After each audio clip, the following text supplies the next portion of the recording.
ನಮಸ್ಕಾರ ರೀ ಎಲ್ಲರೂ ಹೆಂಗದಿರಿ ಎಲ್ಲರೂ ಆರಾಮದಿರಿ ಅಂತ ಅಂದ್ಕೊಂಡಿದ್ದೀನಿ. ಬನ್ರಿ ಮತ್ತು ಇವತ್ತಿನ ವಿಡಿಯೋ ಚಲೋ ಮಾಡೋಣ. ಏನಪ್ಪ ಇವತ್ತಿನ ವಿಡಿಯೋ ವಿಶೇಷ ಅಂದ್ರೆ ಜುಣ್ಕದ ವಡಿ ಮಾಡೋದು ಹೆಂಗೆ ಅಂತ ತಿಳಿಸ್ಕೊಡೋದಕ್ಕೆ ಬಂದಿದ್ದೀನಿ ರೀ. ಇದು ಉತ್ತರ ಕರ್ನಾಟಕದ ಸ್ಪೆಷಲ್ ಅಂತಲೇ ಹೇಳ್ಬೋದು. ಎಲ್ಲಾದರೂ ಬುತ್ತಿ ತೊಗೊಂಡು ಹೋಗ್ಬೇಕು ಅಥವಾ ಬುತ್ತಿ ಕಟ್ಕೊಂಡು ಹೋಗ್ಬೇಕಂದ್ರೆ ಇದು ಇದ್ದೇ ಇರ್ತೈತೆ ರೀ ರೆಸಿಪಿ. ಸೊ ಇದನ್ನು ಹೆಂಗೆ ಮಾಡೋದು, ಯಾವ ರೀತಿ ಮಾಡೋದು ಅಂತ ತಿಳಿಸ್ಕೊಡ್ತೇನೆ ರೀ. ಅದಕ್ಕಿಂತ ಮುಂಚೆ ಯಾರೆಲ್ಲ ನನ್ನ ವಿಡಿಯೋಸ್ನ ಫಸ್ಟ್ ಟೈಮ್ ನೋಡ್ತಾ ಇದ್ದೀರಿ ದಯವಿಟ್ಟು ಹಂಗೆ ನೋಡಬೇಡ್ರಿ, ಸಬ್ಸ್ಕ್ರೈಬ್ ಮಾಡಿಬಿಟ್ಟು ನೋಡಿರಿ ಅಂತ ತಿಳಿಸ್ಕೊಡ್ತೇನೆ ರೀ. ಸೊ ಬನ್ರಿ ಮತ್ತು ಇದನ್ನು ಹೆಂಗೆ ಮಾಡೋದು, ಯಾವ ರೀತಿ ಮಾಡೋದು ಅಂತ ತಿಳಿಸ್ಕೊಡ್ತೇನೆ ರೀ. ನೋಡಿದ ತಕ್ಷಣ ಬಾಯಾಗ ನೀರು ಬರಾಕತ್ತೈತೆ ರೀ, ಹಂಗೆ ಅಷ್ಟು ಮಸ್ತ್ ಆಗೈತೆ ರೀ.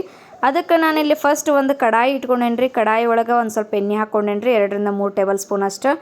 ಎಣ್ಣೆ ಕಾದ್ಮೇಲೆ ಸಾಸಿವೆ ಹಾಕ್ಕೊಂಡೇನಿ ರೀ. ಸಾಸಿವೆ ಮತ್ತು ಜೀರಿಗೆ ಎಲ್ಲ ಚಟಪಟ ಅಂತ ಸಿಡಿಬೇಕು ರೀ. ಚಟಪಟ ಅಂತ ಸಿಡಿದ್ಮೇಲೆ ಕರಿಬೇವು ಹಾಕ್ಕೊಂಡೇನಿ ರೀ. ಕರಿಬೇವೆಲ್ಲ ಹಾಕ್ಕೊಂಡ್ಮೇಲೆ ಎಣ್ಣೆ ಒಳಗೆ ಮತ್ತು ನಾನು ಉಳ್ಳಾಗಡ್ಡಿ ಹೆಚ್ಕೊಂಡಿರುವಂಥದ್ದು ಹಾಕ್ಕೊಳಕತ್ತೇನೆ ರೀ.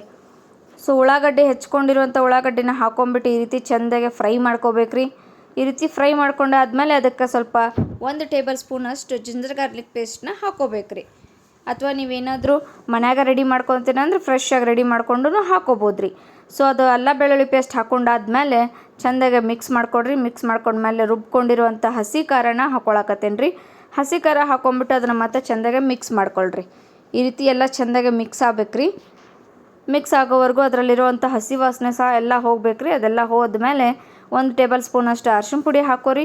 ಹಾಕ್ಕೊಂಬಿಟ್ಟು ಮತ್ತೆ ಚೆಂದಾಗೆ ಮಿಕ್ಸ್ ಮಾಡ್ಕೊರಿ. ಈ ರೀತಿ ಚೆಂದಾಗಿ ಮಿಕ್ಸ್ ಮಾಡ್ಕೊಂಡಾದ್ಮೇಲೆ ಇದಕ್ಕೆ ನೀವು 1.5 ಗ್ಲಾಸಷ್ಟು ನಾನು ನೀರು ಹಾಕ್ಕೊತೀನಿ ರೀ. ಇಲ್ಲಿ ನೋಡಿರಿ ಗ್ಲಾಸ್ ನೋಡಿದ್ರಲ್ಲ ಅಷ್ಟು ನಾನು ನೀರು ಹಾಕ್ಕೊಳಕತ್ತೇನೆ ರೀ. ಸೊ 1.5 ಗ್ಲಾಸಷ್ಟು ನೀರು ಹಾಕ್ಕೊಂಡು ಅದನ್ನು ಚೆಂದಾಗಿ ಮಿಕ್ಸ್ ಮಾಡ್ಕೊಳ್ರಿ. ಮಿಕ್ಸ್ ಮಾಡಿಕೊಂಡು ಅದನ್ನು ಸ್ವಲ್ಪ ಕುದಿಯೋದಕ್ಕೆ ಬಿಡಣ್ರಿ.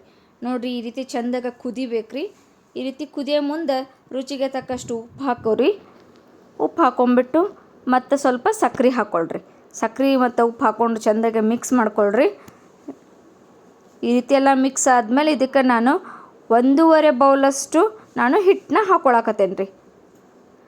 ಆ ಬೌಲ್ ನೋಡಿದ್ರಲ್ರಿ ಅದರಲ್ಲೇ ನಾನು 1.5 ಬೌಲಷ್ಟು ಕಡಲೆ ಹಿಟ್ಟನ್ನ ಹಾಕ್ಕೊತೇನೆ ರೀ. ಸೊ ಈ ರೀತಿ 1.5 ಬೌಲಷ್ಟು ಕಡಲೆ ಹಿಟ್ಟು ಹಾಕ್ಕೊಂಬಿಟ್ಟು ಅದನ್ನು ಸ್ವಲ್ಪ ಬಿಟ್ಟ ಮೇಲೆ ಈ ರೀತಿ ಚೆಂದಾಗೆ ಸ್ಮ್ಯಾಶ್ ಮಾಡ್ಕೋಬೇಕ್ರಿ. ಇಲ್ಲ ಈ ರೀತಿ ಇದು ತಿರುಗಿಸ್ಕೊತಾನೆ ಇರ್ಬೇಕು ರೀ, ಅದು ಗಂಟಾಗಬಾರ್ದು ರೀ.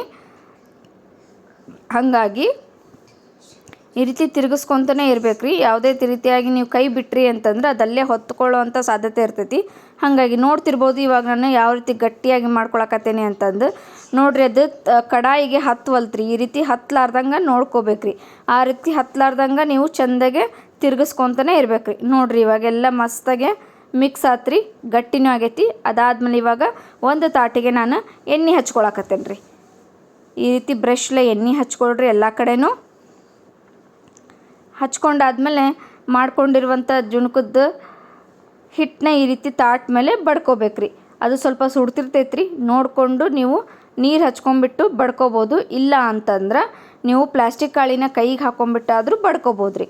ನಾನು ಇಲ್ಲಿ ನೀರು ಹಚ್ಕೊಂಬಿಟ್ಟು ಬಡ್ಕೊಳಕತ್ತೇನೆ ರೀ. ಅದಾದಮೇಲೆ ಅದಕ್ಕೆ ಸ್ವಲ್ಪ ಕೊತ್ತಂಬರಿ ಹಾಕ್ಕೊಂಡು ಬಿಸಿ ಇರಬೇಕಾದ್ರೆ ನಿಮಗೆ ಯಾವ ಶೇಪ್ ಬೇಕೋ ಆ ಶೇಪ್ನ ನೀವು ಕಟ್ ಮಾಡ್ಕೋಬೋದು ರೀ.